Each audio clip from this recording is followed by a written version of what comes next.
Un saludo especial para todos. En esta píldora vamos a hablar de riesgos de financiación del terrorismo y financiación de proliferación de armas de destrucción masiva.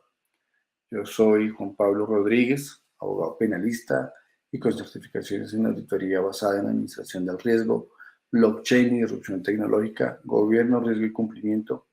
implementador y auditor líder de la ISO 37001-2016, profesional en compliance y certificado antilavado de dinero. Soy consultor de bancaria, FASECOL de Juegos,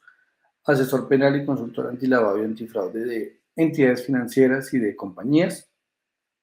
conferencista local e internacional en América, el Caribe y España, profesor de posgrado en Colombia, España, Argentina y Panamá, y autor de diferentes artículos especializados en publicaciones internacionales. Asimismo, soy socio de Risk Management en Colombia, director y socio de Risk Management en Panamá y director y socio de Risk Management en Guatemala. Vamos entonces a hablar de los estándares que se refieren al riesgo de financiación del terrorismo y financiación de proliferación de armas de destrucción masiva. Quiero recomendarles en las plataformas de televisión estos dos documentales. El primero se llama Terrorismo, Ataques Frustrados, para que se hagan una idea del fenómeno,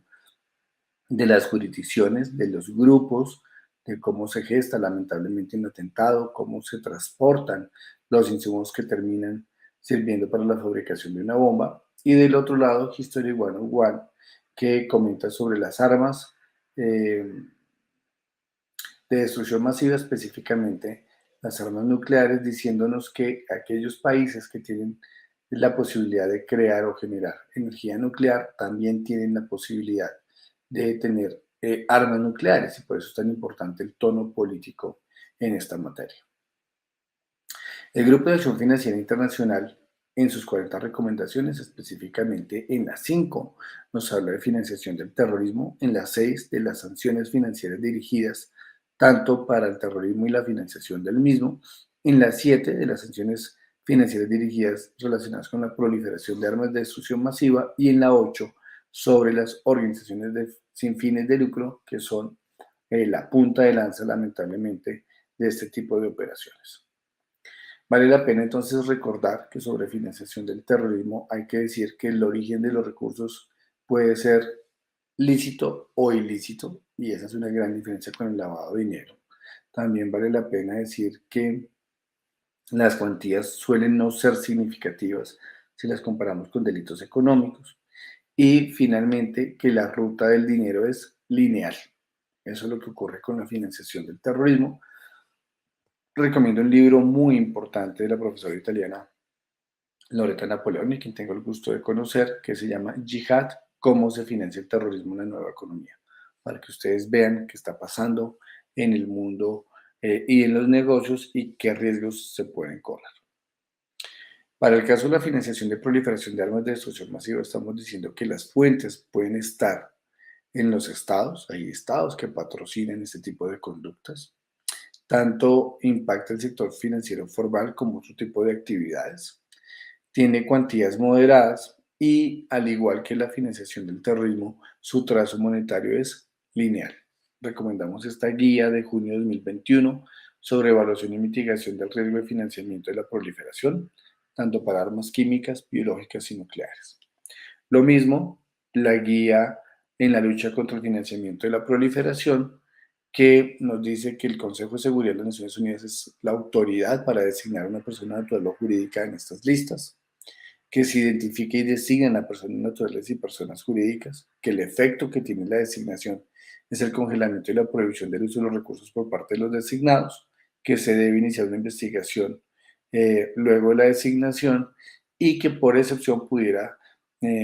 permitirse acceso a los recursos congelados en la designación. ¿Qué casos hay y qué dicen los informes? Pues los casos siempre vinculan lamentablemente a las organizaciones sin fines de lucro y hablamos de muchísimas organizaciones no gubernamentales, podemos hablar de iglesias en su amplio ramillete, no voy a escoger ninguna afiliación espiritual o religiosa, pero lamentablemente han sido impactadas, lo mismo que organizaciones como fundaciones, y entonces permiten estas el recaudo de recursos del exterior, poniendo una fachada de un fin filantrópico cuando de verdad se trata de la canalización de recursos limpios o sucios que terminan sirviendo para la confección de actos terroristas. También están casos recientes como el de la compañía Ericsson, que según las noticias y el Consorcio Internacional de Periodistas de Investigación se vincula a la financiación del terrorismo y al pago de sobornos en Irán como condición para operar en esta jurisdicción que ustedes verán como una jurisdicción de riesgo alto. También vienen las sanciones de OFAC, la Oficina de Control de Activos Extranjeros de los Estados Unidos, con ocasión de la guerra de Rusia sobre Ucrania, a la que se le han sumado sanciones de Canadá, Reino Unido, Alemania, la misma Unión Europea, Japón y Australia, como una manera de asfixiar esta situación tan compleja que ha afectado a todo el mundo. Y ese mundo de las sanciones debe complementarse para su estudio, señores oficiales de cumplimiento, auditores y abogados, con reportes tan importantes como el Índice Global del Terrorismo 2022, donde ustedes pueden hacerse una idea del nivel de riesgo que corren sus países. Les marco ahí de arriba hacia abajo de lo más preocupante, lo menos preocupante. Lamentablemente Colombia ocupa el lugar número 14.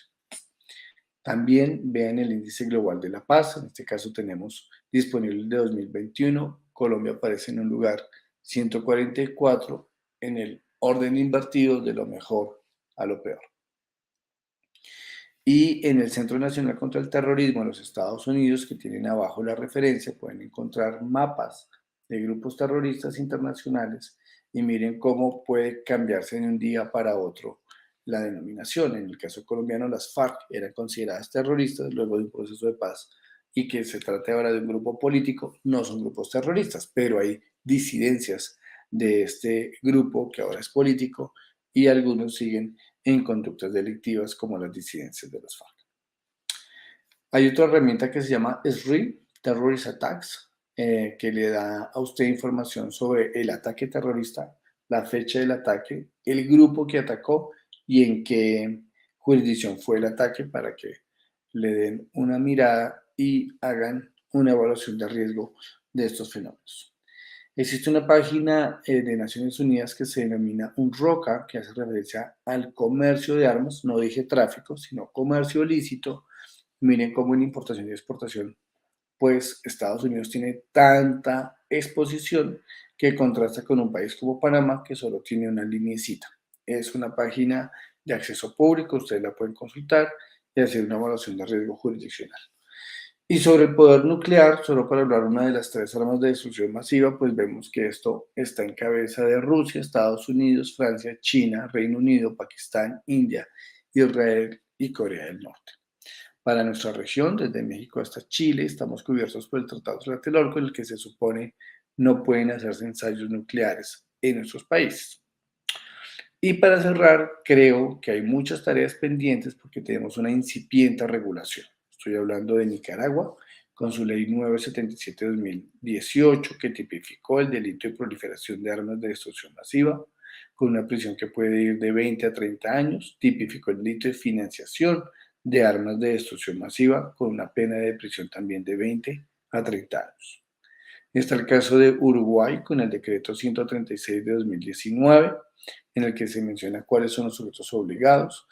cuáles son las listas de las Naciones Unidas que hay que consultar para estos efectos, la creación de una lista local, las personas naturales y jurídicas designadas, a qué sanciones financieras se pueden hacer acreedores, el congelamiento de los bienes y los activos, qué procedimientos se debe aplicar y qué sanciones pudieran imponerse en caso de incumplimiento por parte de los sujetos obligados. Y México, con el Acuerdo de Bienes de Uso Dual, Software y Tecnología de 2020, que es un documento de 300 páginas que les recomiendo porque está en español, está en el marco del acuerdo de Wassenaar,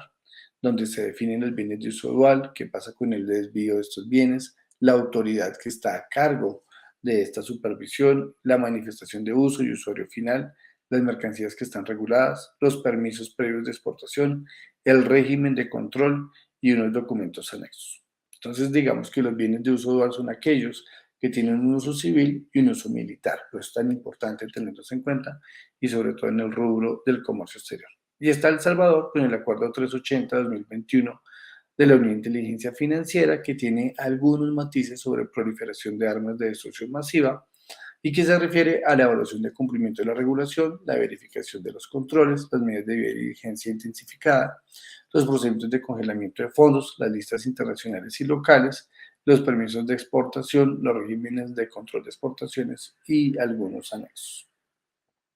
Dejamos recomendado para terminar un documento de Chile muy interesante de la Unidad de Análisis Financiero, la UAF, que tiene señales de alerta específicas para financiación del terrorismo y tiene señales de alerta para financiación de proliferación de armas de destrucción masiva. No es común encontrar esto en español y mucho menos que las unidades de inteligencia financiera le hayan dedicado algún tiempo y esfuerzo. También en Colombia se está empezando a trabajar en algunas tipologías